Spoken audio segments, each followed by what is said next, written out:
Selamat datang pada mata kuliah Analisis Kebutuhan Enterprise.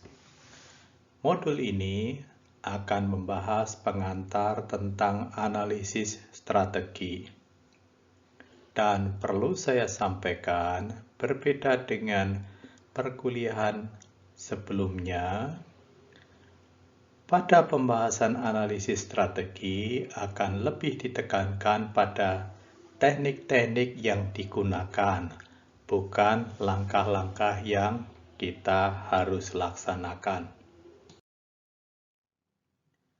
Strategi berarti menentukan cara yang paling efektif untuk menerapkan kemampuan suatu perusahaan untuk mencapai serangkaian tujuan dan sasaran yang diinginkan.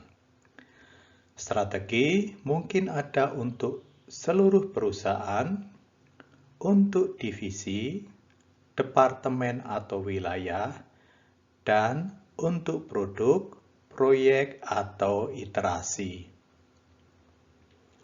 Analisis strategi berfokus pada upaya mendefinisikan masa depan dan keadaan transisi yang diperlukan untuk memenuhi kebutuhan bisnis, dan pekerjaan yang diperlukan ditentukan oleh kebutuhan tersebut, serta ruang lingkup solusi.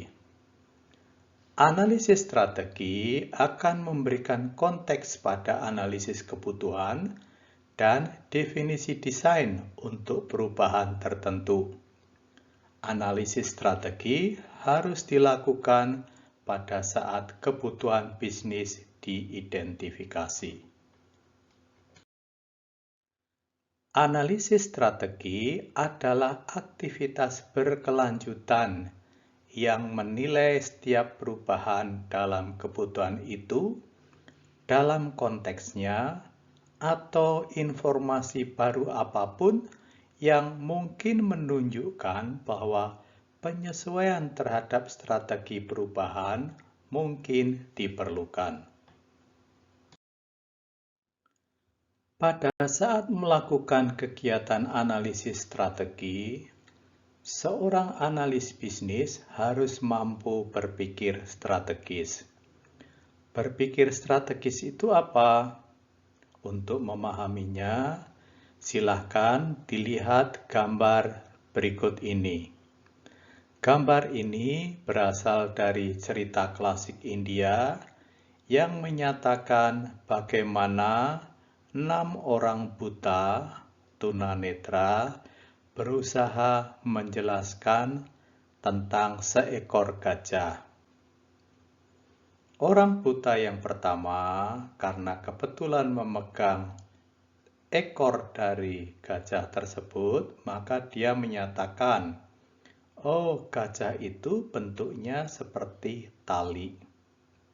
Sementara orang buta yang kedua memegang perutnya karena lebar, rata, dia mengasosiasikan, "Oh, bahwa gajah itu seperti tembok."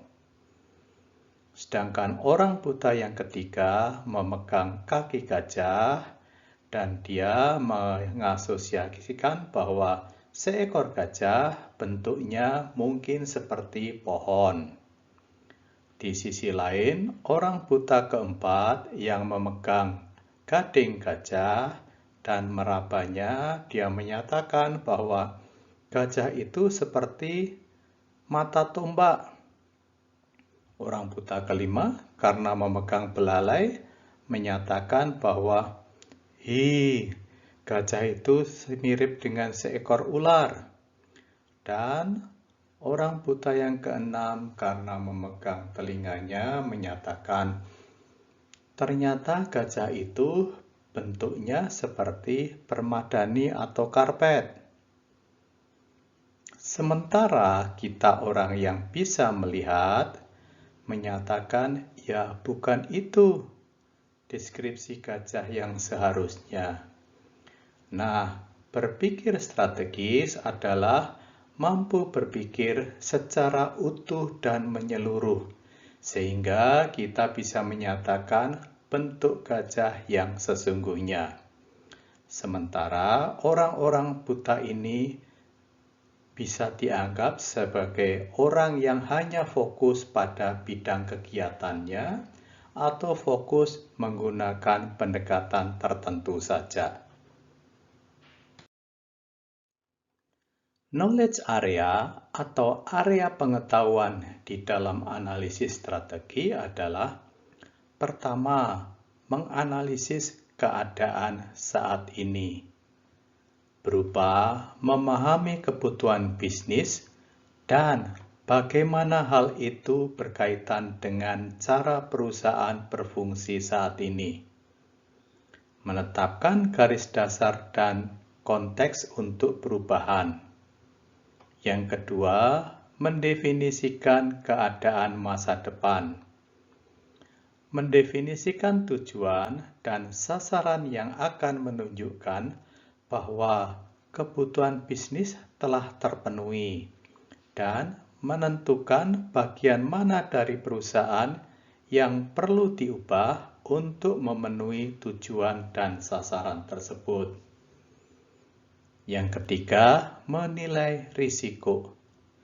Menilai risiko berupa upaya memahami ketidakpastian di sekitar perubahan, mempertimbangkan pengaruh ketidakpastian tersebut terhadap kemampuan untuk memberikan nilai melalui perubahan, dan merekomendasikan tindakan untuk mengatasi risiko jika sesuai.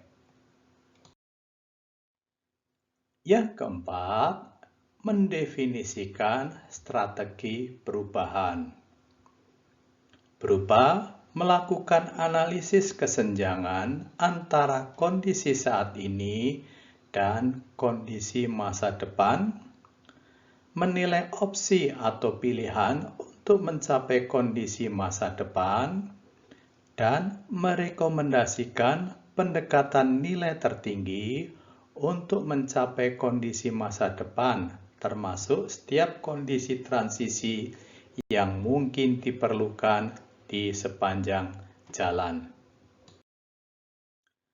Demikian penjelasan tentang area pengetahuan analisis strategi yang ada di dalam buku Business Analysis Body of Knowledge. Terima kasih.